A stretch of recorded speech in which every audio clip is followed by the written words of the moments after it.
Ethiopia, one of the world's oldest civilizations, has a rich and diverse history that spans thousands of years. It is often referred to as the cradle of humanity due to the discovery of early human fossils, including Lucy Australopithecus afarensis, which dates back over 3 million years.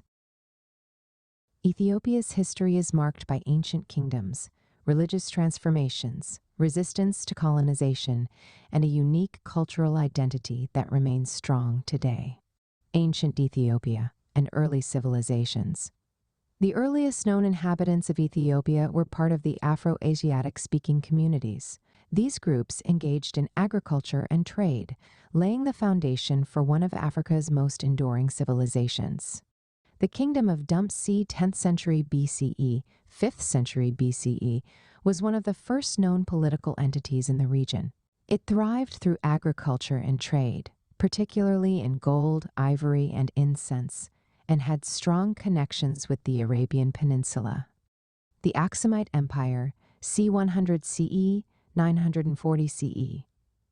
One of the most significant early civilizations in Ethiopian history was the Aksumite Empire, which emerged around the 1st century CE. Aksum became a major trade hub connecting Africa, the Mediterranean, and Asia. The empire controlled key trading routes, facilitated commerce with the Roman and Persian empires, and minted its own coins. Under King Izana 4th century CE, Aksum adopted Christianity, making Ethiopia one of the earliest Christian nations in the world. The Ethiopian Orthodox Church became a defining aspect of the country's identity. The empire also constructed impressive architectural feats, such as the famous stelae obelisks of Aksum, which stand to this day. The decline of the Aksumite Empire began in the 7th century due to the rise of Islam and the shifting of trade routes. By the 10th century, Aksum's influence had waned, and the Zagwe dynasty rose to power. The Zagwe dynasty, c. 900 CE, 1270 CE. The Zagwe dynasty, based in the northern Ethiopian highlands, is best known for its architectural and religious contributions, particularly the rock-hewn churches of Lalibela. King Lalibela, r. 1181-1221, commissioned the construction of these magnificent structures, which remain an important pilgrimage site.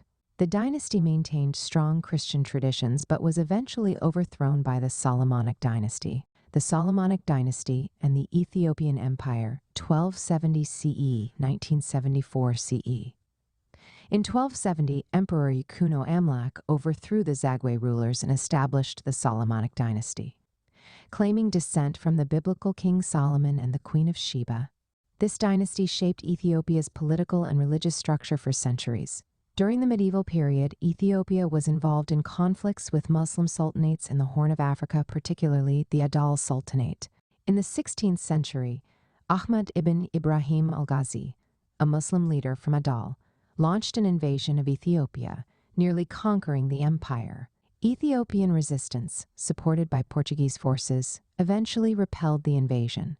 From the 17th to 19th centuries, Ethiopia experienced internal conflicts, known as the Era of the Princes Zemen Mesafint, during which regional warlords controlled different territories. The reunification of Ethiopia occurred under Emperor Tewodros II R. 1855-1868, who sought to modernize and centralize the empire. Ethiopia's resistance to colonization. Ethiopia stands as one of the few African nations to successfully resist European colonization. During the late 19th century, Italy attempted to conquer Ethiopia. However, Emperor Menelik II R. 1889-1913 decisively defeated the Italians at the Battle of Adwa in 1896.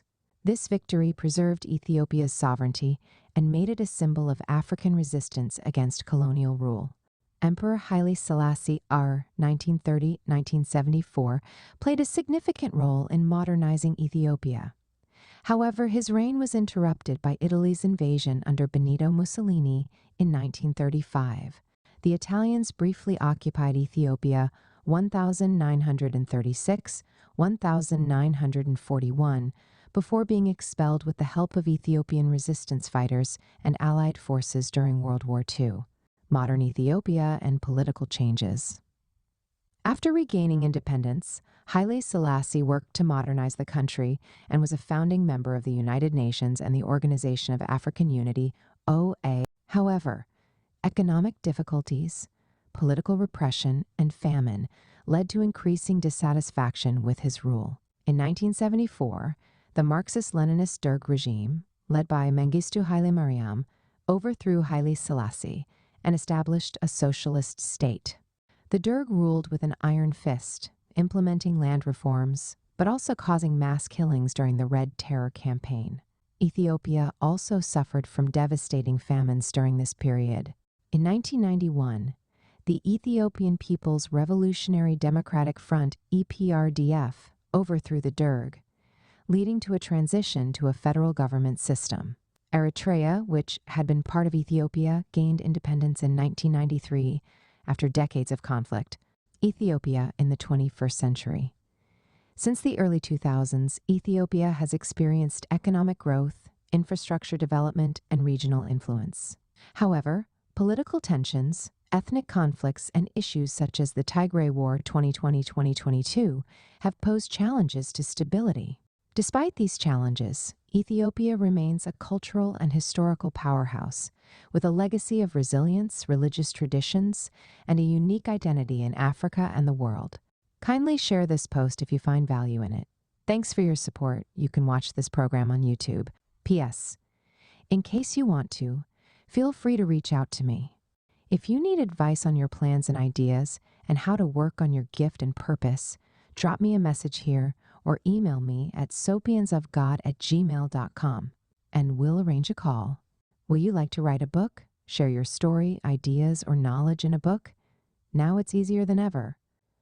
In 3 weeks, your book will be written and published. Send a message to bookmindsgmail.com.getbooks on Amazon. Amazon Books. Check out our website. Wordflix Publishers. Like and subscribe for more. Thanks for watching.